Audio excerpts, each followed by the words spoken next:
reverse or something? It's so nice, eh?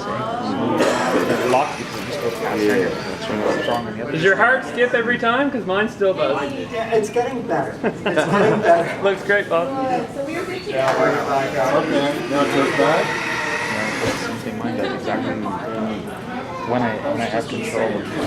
Do it again, do it again, do it again. Now fly. Yeah. Fly, Bob. But I locked the front wheel, so Yeah. to see Now my heart something happening with pushing hard. I think it had 8 guys jumping there. Yeah. It's all right, my blood. Preserve your work, Bob. All the only thing that can happen if it ever stalls. Oh my. Utility arm got my carotid artery. It's okay. R2's okay. You guys see, I know some of you have seen this, but here, watch this. Is it pornographic? Waddle, that is great. Oh my god, that's so awesome. Now go up some stairs. Yeah.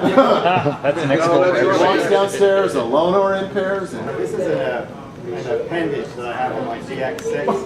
It's a microprocessor-based serial data link between here and R2. I need this. Like the whole thing, programming language and and all the simply for movement. And I can also use it to control the dome. Like put him in a certain mode where I can use the one to control the dome and this one to control the tilt. But normally what I do, I'm using the actual microprocessor system where I can do it by push buttons. And that's in normal mode where I used to use. And basically this runs, there's a bidirectional serial data link between the R2 and this appendage. This only attaches to the DX6 as a base. It has no other type of connection. And this allows me to control any of the functions on the R2, like if I, the shape motor. Basically, that's a command down to the R2, and it turns on a script file, really, that combines the motion and the sound together. All of those open up. It's the same type of thing. It's just a reiteration of the same thing. All the commands are very similar. And also, what I did on the electronics, like I was saying, there's a microcontroller up here. It's actually behind this panel. This just kind of pops off with Delta. all this other stuff. Yeah. But I'll forget where I put that, so somebody remind me. It's up there, Bob. It's up there. But as you can see, there's a double control board in there. Really, one of them is a power fuse monitor. That's the bottom one. The top one is the actual microprocessor. And so that's why it's its own separate thing. It needs nothing else except power and the commands that you talk to it. And the bottom, there's this control board down here with the LCD on it. That's the main body controller. And it's a double layer stack. You have the microprocessor over here. That's actually underneath of the LCD. July was dedicated to testing, like Jason and Bill came over once and he's in the middle of testing. Because he's basically been in pieces spread around the basement floor.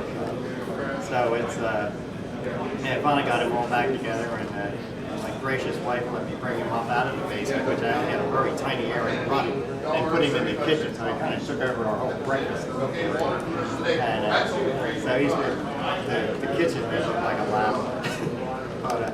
But anyhow, that's all back together now. But the last thing I did before I left to come down here was put the kitchen back, take all the junk back down to the basement, R2 in the car, and the kitchen table back in its place.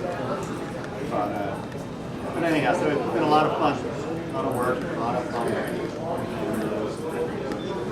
As long as he doesn't do a face plate, I'll be happy. You want that? Yeah, it's I don't know. That's what I have this out. Yeah, that's right. So, anyhow, that's the joy. Yeah.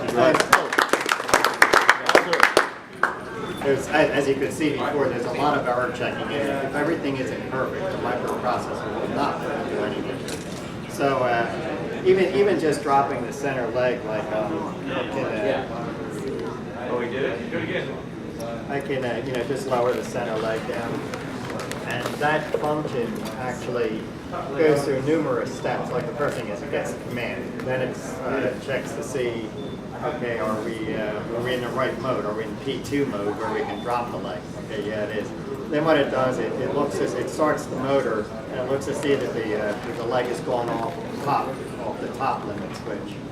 If it does, great, it keeps going. And then it starts a timer and looks for it to get down to the bottom limit switch within X amount of time. If it doesn't, of course, it will stop it. And so it's a lot of error checking along the way.